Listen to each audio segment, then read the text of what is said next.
Y hablando de cuestiones energéticas, vamos a recibir inmediatamente a Laura Evia, como todas las semanas, que viene y nos cuenta las novedades. Laura, ¿cómo estás? Hola, Cari, buenas tardes. Lindo verte.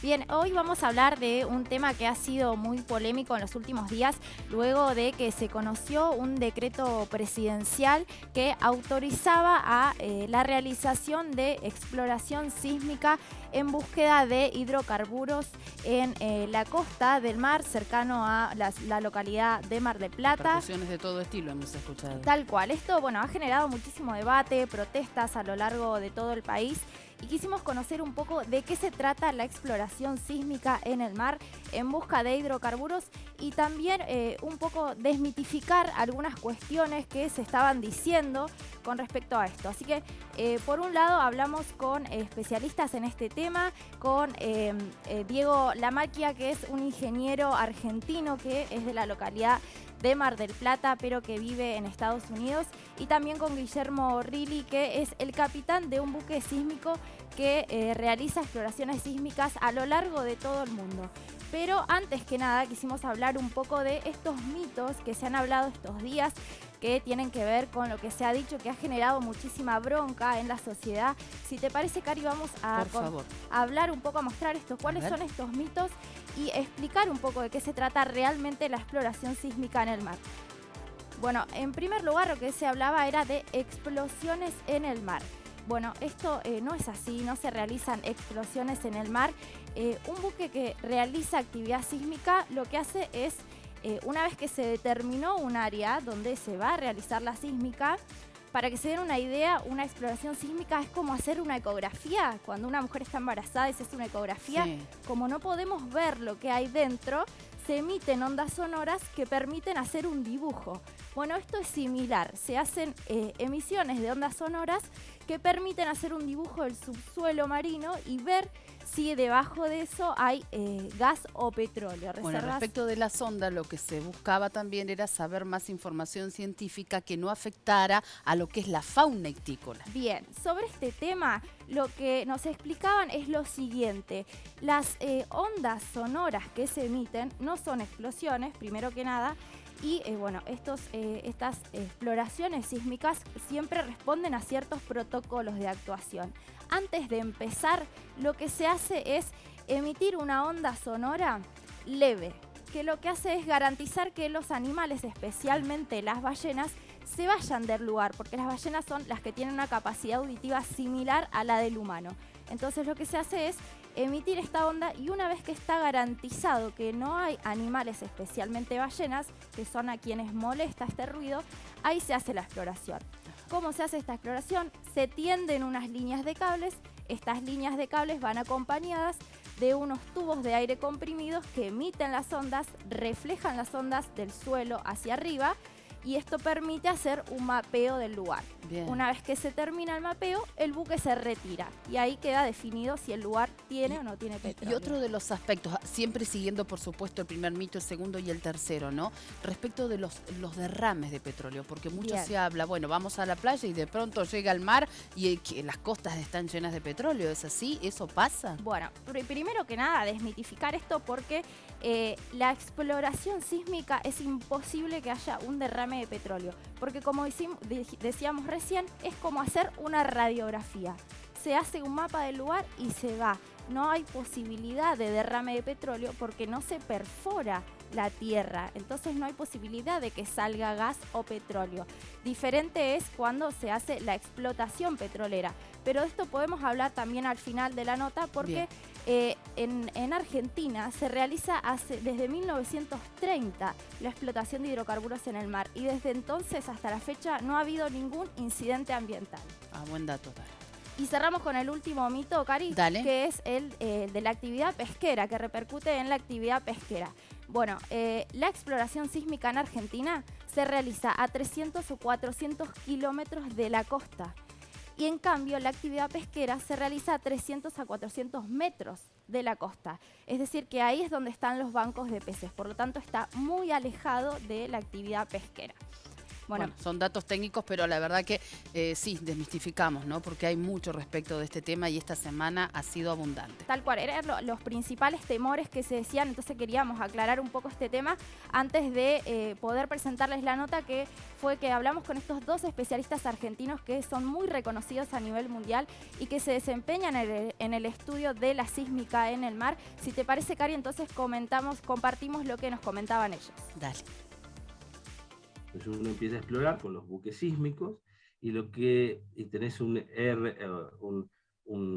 tenés líneas sísmicas que tienen determinados equipamientos, que emiten ondas sonoras y estas mismas se reflejan en el lecho marino y en las diferentes capas, a diferentes profundidades del lecho marino, identificando los diferentes estratos.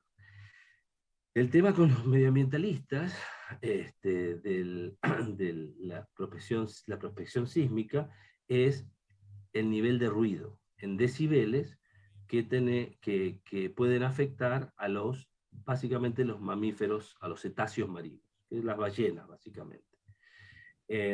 ¿Por qué? Porque las ballenas más o menos escuchan o tienen un sistema auditivo muy similar al de los humanos.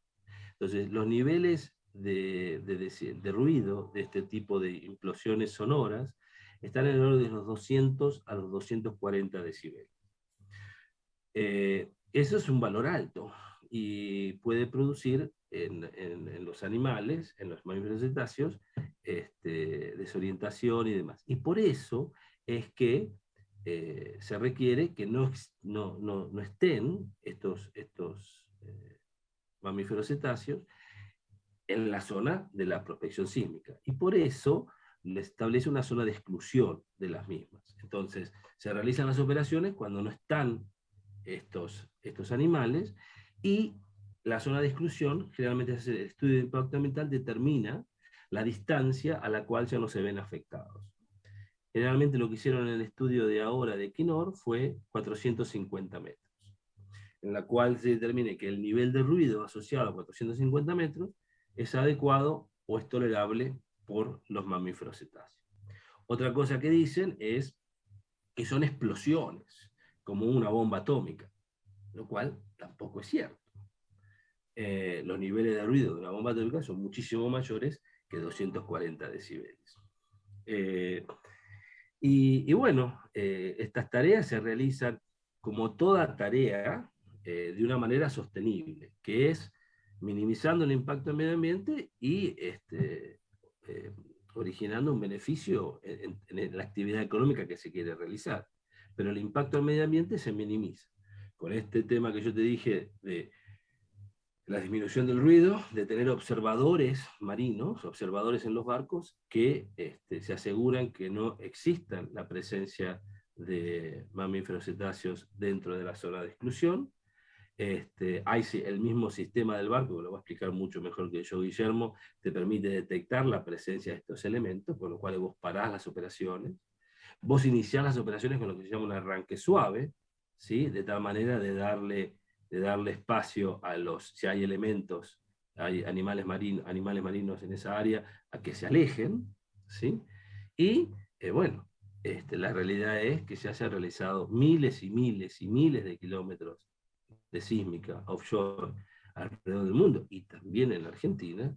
La industria marítima y la del offshore, que es la sísmica o la exploración, tiene que cumplir con un montón de requisitos que van desde convenios internacionales que están dirigidos por lo que es la rama marítima de las Naciones Unidas, que se llama la Organización Marítima Internacional. Esto estoy hablando de hace más de 50 años, todo esto. Los buques tienen que cumplir con ciertos convenios, como el convenio SOLAS, que habla de la seguridad de la vida humana en el mar. Dentro del convenio SOLAS tenés el código ISM, que es el cuidado del medio ambiente. Diferentes certificados que son obligatorios para que un buque pueda operar, certificados que son controlados cada 5 años y con auditorías intermedias de 2 años sobre las emisiones que genera debido al combustible que usan, cómo es el gerenciamiento o el management Y después está la otra parte, que eso sí es un poco más, a diferencia de otro tipo de buques, que los buques sísmicos, como brindan un servicio a un cliente, el cliente es una petrolera, en este caso podríamos decir Equinor o empresa X, también tienen sus protocolos que muchas veces son más estrictos que los de la OMI, con lo cual van a volver a subir al barco cuando se baja la prefectura y le van a hacer auditorías al barco, si todos los certificados están en regla, si además tienen sistemas internos iguales, por lo menos iguales a los estándares que la petrolera o el cliente, Equinor, YPF, Shell, pongámosle el nombre que quieran, están al mismo nivel. Y muchas veces las empresas que prestan servicios, de los dueños de los buques sísmicos, tienen que mejorar sus sistemas. O sea, no son improvisados. Y esa no improvisación tiene que ver porque en la industria sísmica, el tema de los barcos, a los cuales yo me he dedicado más de 19 años, existe algo que se llama la reputación de la empresa. La menos interesada o los menos interesados en dañar el medio ambiente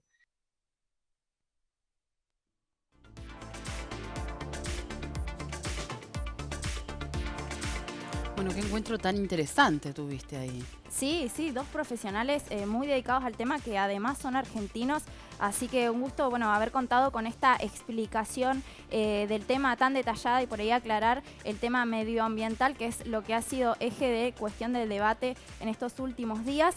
Y para terminar esto, si querés, Cari, compartimos una placa contando un poco lo que es la explotación de hidrocarburos en el mar argentino. Y lo que ha sido a lo largo de estos años, bueno, en la actualidad 17% del gas que consumimos en Argentina proviene del mar. Es un número bastante alto y que sorprende muchísimo. 187 son los pozos offshore, es decir, que están en el mar actualmente desde toda la historia. No. En toda la historia de Argentina se han perforado 187 pozos. 36 pozos hoy están operativos y son estos 36 pozos los que abastecen este 17% del gas a todo el país. Entre 2017 y 2020 se exploraron 120.000 kilómetros de sísmica. Esto es toda un área que se hace una actividad que no se realiza ahora por primera vez, sino que se viene realizando hace muchos años.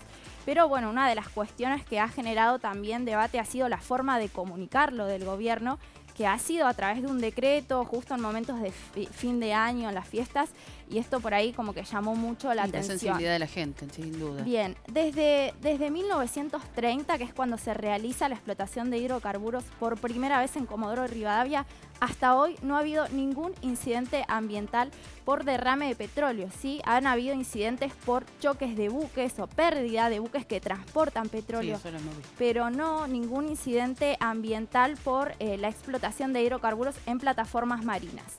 Bueno, 3 son los bloques que explorará Equinor, la empresa noruega, que son los que ha aprobado el gobierno nacional en los últimos días.